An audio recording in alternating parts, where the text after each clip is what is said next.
Hey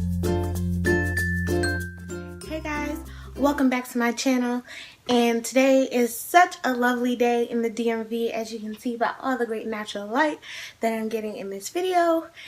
So I don't know if I mentioned this already, but I have started a new skin series on my channel because I get so many questions about what my skin routine is, what products do I use, and what do I do, I guess, in general. So I figured this would be a great new thing to add to my channel. So, if you haven't been able to tell already by the title, this video is going to be T's 10 simple tips to better skin. This list is in no particular order. Okay, so tip number 1 is evaluate your skin. Everybody's skin is different. Everyone is unique. On my face, I tend to have combination skin. I do get oily sometimes throughout the day, but I do have dry spots. Somebody else could be dry or oily, so you really have to know what your skin type is so that you can use the right products for your skin that are going to give you better results and balance you out. So that means that you might not necessarily want to borrow your mother's skincare products, or your sister or your brother or your father, because you might have two completely different skin types, and again, you want your products to balance out your skin. So for example, if you have dry skin, you wouldn't want to use products that are going to pull more oils out of your face, if that makes any sense. You're not going to want to use things that have a bunch of alcohols because those can be drying. And if you already have dry skin, that's only going to further exacerbate that condition. Tip number 2. You need to cleanse properly. And part of cleansing properly is also knowing your skin or evaluating your skin. So this means using the right products. If you have dry skin, you're not going to want to use products for oily skin types, because that's going to do the opposite of what you need it to do. Also, we should be washing our face, and most of this list is going to focus on your face, but this is general like skin knowledge. So for our face, you're going to want to be washing your skin at least twice a day. I am the first person to admit that I rarely ever wash my face at night. It's just because I'm part-time lazy and I'm keeping it all the way real. When I want to go to sleep, I'm going to sleep. Like, I don't need all the frills and all that other kind of stuff, which is majority of the reason why before 2015 I didn't wear much makeup, because like I said, when I'm ready to go to sleep, if I come home at 4 o'clock in the morning, I want to go to sleep. So that means I can't be having a 10-step sleep routine. No. So yes, so you want to wash your face in the morning when you wake up and before you go to sleep. And the large reason, which I'm gonna get into in one of the other tips for you wanting to wash your face before you go to sleep, is partially all of the things that your skin has basically collected throughout the day. So smog, pollen, all types of different particulates. You don't want to be basically marinating your skin in that overnight. Another part to cleansing properly is when you wash your face, after you wash your face, once you are ready to dry your face, my tip is to use a dedicated towel for your face. I use just one of those regular hand towels. Have a dedicated one. Wash it or replace it on a weekly basis. That way you're not getting all of any types of crazy bacteria in your towel that you're then putting on the face that you just spent time cleaning. Towels also tend to hold a great breeding ground for bacteria, so that's another reason why I'm saying to replace, wash, change, whatever you do on a regular basis, which means like once a week.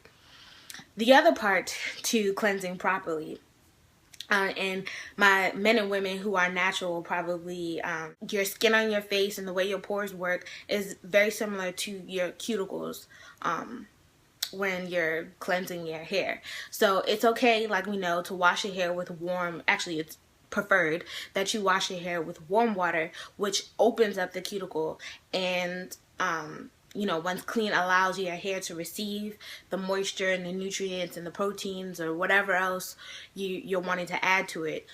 It opens the cuticle up so that your hair is ready to receive those ingredients, nutrients, whatever you want to call them. And then when we're ready to rinse out our conditioner, continuing with this example, you're supposed to rinse with cool water, because cool water will then close the cuticle, and that way your hair keeps all of the goodness that you put in with your conditioning products. So your skin is basically the same way. And if you think about it like that, it makes a lot of sense, right? So I first heard about this from Pharrell, and I know I sound real familiar right now, but I don't know this man. I just heard him talking about it in an interview, and he mentioned that he got this tip from Naomi Campbell. Now, I don't know about y'all, but me and my friends, we refer to Pharrell as a vampire, because this man is in like his 40s, and he looks like he's not a day over 25. I want my skin to look like that when I'm at that age. So, and the same thing for Naomi Campbell. Her skin is amazing. So I'm taking these tips from people who, you know, have the skin to back it up at like an age that's twice mine. So she recommended that when you rinse or really just when you wash your face, you wash with cold or cool water. Now, if you're anything like me, I don't business with cold water. Like, no, me and cold water, we don't get along, because in my head I feel like hot, sterile, like they equal each other. So when I want to clean something, I'm using hot water. Same for my hair, same for my body, same for my face. Well, not hot, but like, you know, warm. So I've slowly gotten into the habit of using cool or cold water when I wash my face. It's something definitely to get used to, but I think it definitely helps, especially with minimizing your pores. So I have larger pores on my nose and somewhat like in this like high cheek area.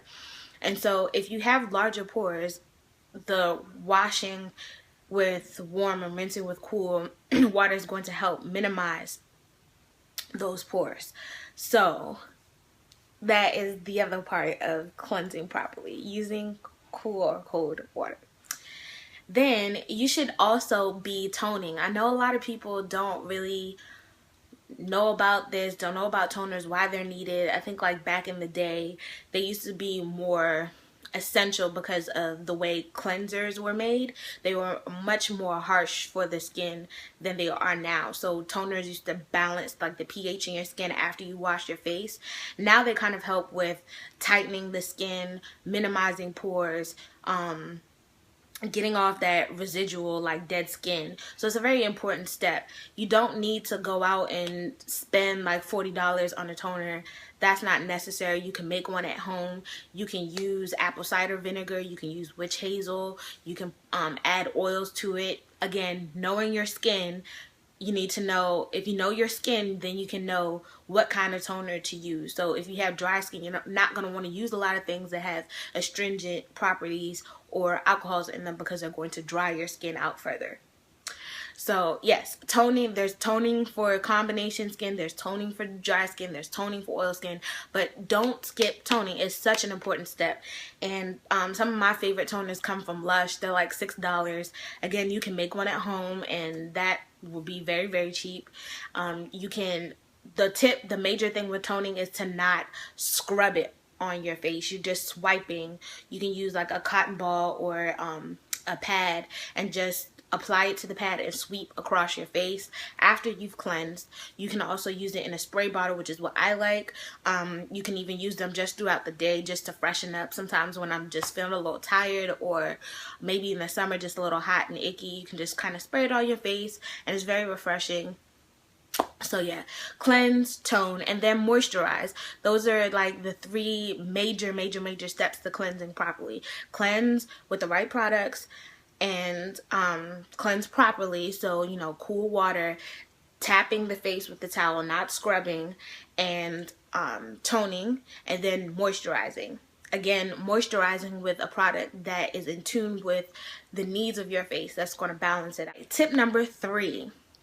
Change your pillowcases regularly, especially for those of us who have acne. Well, not those of us, because I don't really suffer from acne, but those of you all who suffer from acne, if you have allergy if you're an allergy sufferer like myself, in the spring, in the summer, in the winter, year round, whatever it is, it's especially important for you to be changing your pillowcases at least once a week, if not more.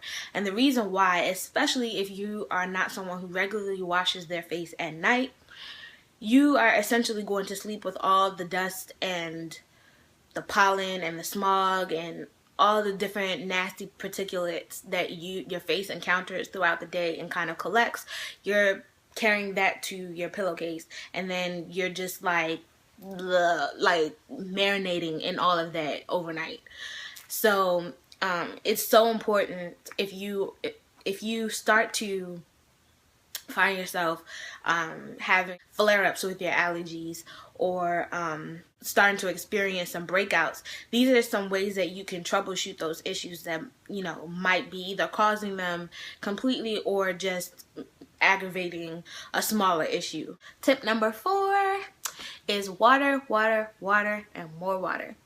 I know this again is very cliche, but it's so true. It works. I know there was a video or a sidebar before and after picture of a woman that went viral some time ago, who she drank, I want to say like a gallon of water every day for about 4 weeks, and she didn't have terrible skin by any stretch of the imagination, but the transformation between her before picture and her after picture, just I'm assuming by following her regular skincare pattern and drinking that amount of water consistently, was amazing. Like, her skin really transformed. And as you probably know, I mean, drinking that water is not only going to help your skin look better, it's going to help with hair growth. It's just going to make your body work as efficiently as it was designed to. And water is so important for us. As you may or may not know, the skin is the largest organ that we have, but so water really helps with that kind of clarity. And, you know, I've never really been someone who suffered from acne or anything like that, but I can definitely tell the difference when I'm drinking a good amount of water consistently for maybe a week or 2 or even longer, and then those times where I kind of fall out of my water intake, I can definitely tell the difference in my skin. So the other part of that is, I know for a long time it was recommended that people drink 8 ounce glasses of water a day, or maybe it was, yeah, I think it was 8 ounce glass waters, 8 ounce glass waters of 8 ounce glasses of water a day. I don't know why that was so hard to say. Which would be about 64 ounces a day. But again, everybody is different, and so that one size fits all recommendation doesn't really work. I personally subscribe to the idea that people should be drinking, men and women should drink half of their body weight in ounces of water. So for example, what that means is if you weigh 150 pounds, you should be drinking roughly 75 ounces of water per day. If you weigh 100 pounds, you should be drinking approximately 50 ounces of water per day. And that makes it so that it's more tailored to you as an individual versus just saying drink 64 ounces of water a day. Number 5. Again, another cliche one, but it is proper nutrition. Not only going to help with your skin, but it's going to help with everything else. Weight loss, internal body functions, your skin, your hair, everything. It's really, your skin is really from the inside out. Your skin health from the inside out. So this is why the water and your nutrition is so important. So definitely wanting to eat lots of greens, getting your protein, you know. Tip number 6, clean hands. It's a really simple one. Don't be all up in your face, especially in your eye area, when you haven't washed your hands. It's so important, but something that can quickly go unnoticed, or you just don't even think about it. You're rubbing your eye, and you know, you might have just been playing in some dirt. I don't know, something really random like that. You might have just touched some money. That's probably the most common thing that we are handling with our hand, that we are touching with our hand, That's so redundant. Might be the most common thing that we are encountering on a day-to-day basis that is absolutely filthy. If you think about how often money changes hands and the people that are touching them, and then the fact that it doesn't go through any type of cleansing process, like your phalanges are carrying so much bacteria, and you really just don't want to be putting that on your face, like, at all. So just try to remember to wash your hands thoroughly before touching your face. And washing your hands doesn't mean throwing some soap on your hands and doing like this and being done. You do the same thing we tell the little babies to do. Go in the bathroom, wet your hands with warm water, as warm as you can take it, add your soap, rub your hands, lather your hands together, sing your ABCs or the happy birthday song, and then rinse. Just make sure you're cleansing your hands properly, your hands and your fingers properly before touching your face. And then don't let other people touch face. Like, who knows where their hands have been. Tip number 7, another cliche one, is sleep. I know in this day and age, sometimes sleep is very hard to come by. I'm one of those people who a lot of times I'm getting like 4 to 5 hours of sleep, and it's really not good. It's not good for really any of your body functions. Your body needs that time to rejuvenate, to restore, and to just kind of work itself out. And getting a solid 7 to 8 hours of sleep on a regular basis is really just going to help with hair growth, skin health, weight loss, all of those things. So I know it's really hard to come by, but we have to make time to make sure that we're getting the proper rest that we need. Tip number 8 is exercise. A good 30 minutes at least 3 times a week is really going to help with again, everything, not just your skin, but hair growth, your overall fitness and nutrition, all of that. I don't really think I need to go into depth as to why exercise is important. We're all smart, and I think we understand the role that the benefits that exercise gives us. So just find some way to get it in. Tip number 9 is something that might not be very well known, but I can definitely attest to its effects on skin, and that is dairy. Watch your dairy intake, especially for those of us who suffer from eczema and from acne. I'll break this out into 2 parts. So you may or may not know that humans are like the only mammals that drink milk from another animal, that being cow milk for probably most of us in the United States, and whatever other milk you might be drinking, goat milk or camel milk. I personally don't drink milk, but I do consume other types of dairy, and quite honestly, and this has been there's a lot of research out there on this. I will try to link some articles down in the description box so you can take a look further, but if you just Google it, I'm sure a lot of information will show up. Our bodies weren't really designed to handle dairy, especially in the amounts that people consume it after a certain age, and I believe it's around like 12, 13 or so, something like that. But yeah, the enzyme that you need to break down lactose you lose at a certain age, and this is the reason why so many people are lactose intolerant, because we don't have the enzyme to break down lactose properly. And I forget what that enzyme is called, but definitely watch your dairy intake, especially if you have issues with acne or you have issues with eczema. It's definitely an important thing to think about. And I've read cases where children or people have had such extreme cases of eczema, and they have removed dairy from their diet, and then the eczema disappeared. So it's something to think about if you haven't already. And tip number 10 is to pamper your skin.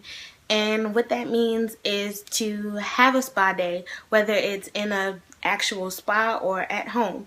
Exfoliate your skin once or twice a week. Use face masks. I love face masks. You can use clays, activated charcoal. There's all kinds of things out there that you can use for your face. Again, knowing your skin so you know what you should versus should not be putting on your face. But yeah, it's so important to give your skin some extra TLC and show it a little love, and it'll show you some love back. So yeah, those are T's 10 simple tips. So yeah, those are T's.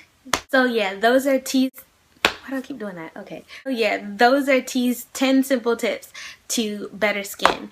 How about you? Are there any tips that you use on a regular basis so that you have better skin? Are any of my tips things that you do on a regular basis, things that you haven't tried before that you're interested in trying? Let me know down in the comment section. And if you like this video, don't forget to give it a thumbs up and subscribe if you haven't already. And yeah, I think that's about it. I will see you guys in the next video. Ciao!